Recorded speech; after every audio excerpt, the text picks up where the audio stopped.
നമസ്കാരം. ഒരിക്കലും നടക്കില്ലെന്ന് കരുതിയ ആഗ്രഹങ്ങൾ പോലും സാധിച്ചു തരുന്ന തൊടുപുഴയിലെ അത്ഭുത കൃഷ്ണനെക്കുറിച്ച് നിങ്ങൾ കേട്ടിട്ടുണ്ടോ? തൊടുപുഴ ഇടവെട്ടി ശ്രീകൃഷ്ണസ്വാമി ക്ഷേത്രത്തെക്കുറിച്ചാണ് പറയുന്നത്. ഇവിടുത്തെ ഏറ്റവും പ്രധാനപ്പെട്ട വഴിപാടാണ് നാണയപ്പറ. ഭഗവാന്റെ മുന്നിൽ മനസ്സുരുകി പ്രാർത്ഥിച്ച് നാണയങ്ങൾ നിറയ്ക്കുന്ന ഈ വഴിപാട് കഴിഞ്ഞാൽ പ്രസാദമായി പട്ടിൽ പൊതിഞ്ഞ ഒരു നാണയം ഭക്തർക്ക് ലഭിക്കും. ഇത് നിങ്ങളുടെ പൂജാമുറിയിലോ പേഴ്സിലോ സൂക്ഷിക്കാം.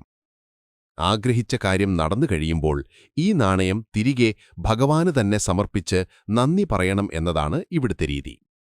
നിരവധി ആളുകളാണ് ഈ അനുഭവ സാക്ഷ്യവുമായി ഇവിടെയെത്തുന്നത്. ഇനി ക്ഷേത്രത്തിൽ നേരിട്ട് എത്താൻ കഴിയാത്തവർക്കും നാണയപ്പറ സമർപ്പിക്കാനുള്ള സൗകര്യമുണ്ടെന്ന് ക്ഷേത്രഭാരവാഹികൾ അറിയിച്ചു. മാർച്ച് 8 ഞായറാഴ്ച രാവിലെ 11:30 നടക്കുന്ന സൗഖ്യാഭീഷ്ടസിദ്ധി പൂജയോടനുബന്ധിച്ച് നാണയപ്പറ സമർപ്പിക്കാം.